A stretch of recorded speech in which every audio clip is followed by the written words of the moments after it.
Welcome to horror world. आज की कहानी बहुत ही दिलचस्प है, तो चलिए यहीं से शुरू करते हैं।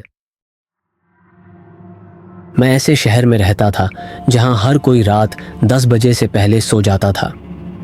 ये एक तरह की परंपरा बन गई थी। लोग अपने दरवाजे बंद कर लेते, लाइट्स बंद कर देते और ऐसे बिस्तर में चले जाते जैसे उनकी जिंदगी इसी पर निर्भर हो।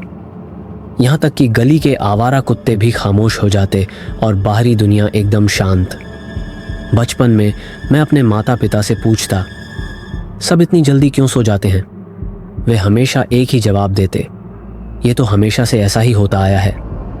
लेकिन ये जवाब कभी मुझे संतुष्ट नहीं कर सका। क्यों यह हमेशा से ऐसा ही था? 10 बजे सोने में ऐसा क्या खास था? जैसे जैसे मैं बड़ा हुआ, मेरी जिज्ञासा भी बढ़ती गई। हमारी रातों की यह खामोशी हमेशा अजीब लगती। कोई कभी जागता नहीं था, न पानी पीने के लिए, न बाथरूम जाने के लिए। एक बार सो गए तो सुबह तक मानो दुनिया से कट जाते। मैंने एक बार बड़ों के बीच फुसफुसाहट सुनी थी। उसने नियम तोड़ा, किसी ने कहा, फिर कभी नहीं उठा। उन्होंने मुझे सुनते हुए देख लिया और बातचीत बंद कर दी। लेकिन मेरे अंदर सवालों का बीज बो चुका था। 10 बजे के बाद वास्तव में होता क्या था? एक रात मैंने सच पता लगाने का फैसला किया। उस शाम मैंने हमेशा की तरह रूटीन फॉलो किया। 7 बजे रात का खाना, 9 बजे तक टीवी और फिर बिस्तर पर। लेकिन इस बार मैंने सोने का नाटक किया। मैं आंखें बंद करके लेटा रहा, सुनता रहा जैसे ही शहर अपनी रात की खामोशी में डूबने लगा। ठीक 10 बजे हर चीज़ शांत हो गई। एक ऐसी खामोशी जो जिंदा लग रही थी। मैंने इंतज़ार किया। शायद आधा घंटा गुजरा होगा, पर यह एक युग जैसा लगा। फिर धीरे धीरे मैंने अपनी आंखें खोली। मेरा दिल जोर से धड़क रहा था। मैं धीरे धीरे उठकर बैठा। हर हल्की आवाज़ डरावनी लग रही थी। मैंने धीरे से अपने कमरे का दरवाज़ा खोला। गलियारा खाली था।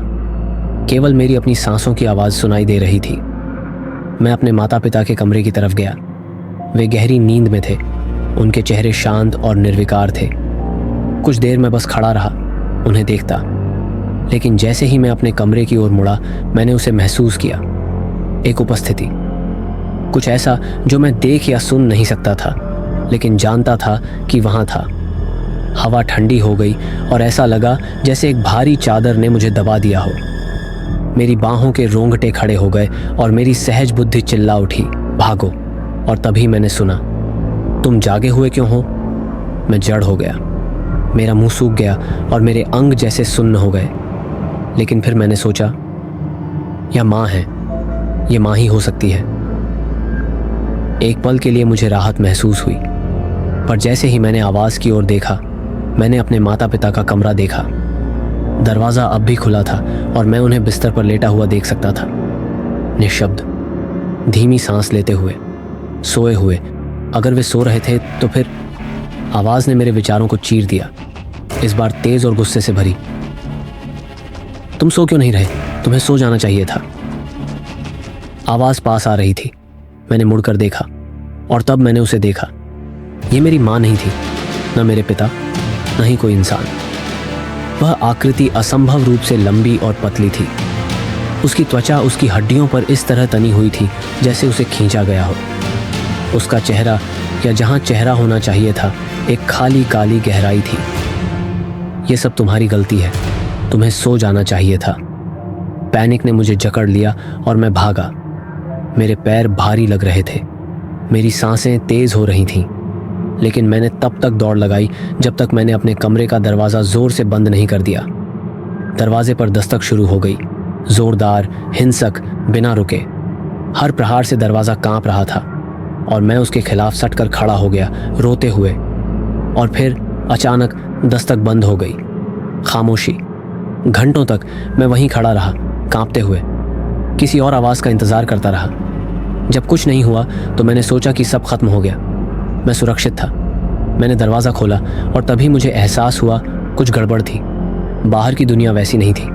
हवा भारी थी, दम घोंटने वाली। घर की दीवारें टेढ़ी मेढ़ी हो गई थीं, उनके रंग फीके और धुंधले। दीवार पर लगी घड़ी ने मेरा ध्यान खींचा और मेरा पेट मुड़ गया। घड़ी की सुइयां हिल नहीं रही थीं। यह 10 बजे थे और हमेशा 10 बजे ही रहेंगे। मुझे नहीं पता मैं यहाँ कब से हूँ? दिन, हफ्ते, साल। समय अब मौजूद नहीं है, इस जगह में नहीं। शहर अब खाली है, न माँ, न पड़ोसी, न कोई जीवन। बस मैं, गलियों में भटकता हुआ उस रास्ते की तलाश में जो यहाँ से बाहर ले जाए। मैंने न खाया है, न पानी पिया, फिर भी मैं मरा नहीं। मैं मर जाना चाहिए था, पर मैं नहीं मरा। मेरा शरीर बदल गया है, मैं लंबा हो गया हूँ, असंभव रूप से पतला।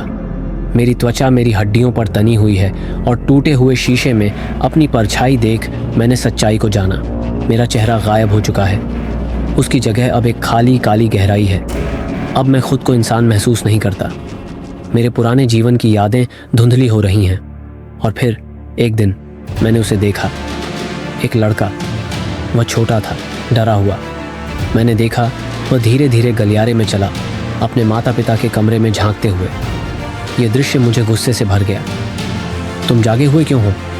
लड़का थम गया, उसकी आंखें मुझसे मिली और उसी पल मैंने सच्चाई को जाना। मैं उसे नहीं देख रहा था, मैं खुद को देख रहा था। और अब मुझे समझ आया, मैं जाग गया था। और अब मैं वही हूं जो यह सुनिश्चित करता है कि कोई और न जागे। लाइक और सब्सक्राइब करना न भूलें अगली कहानी के लिए।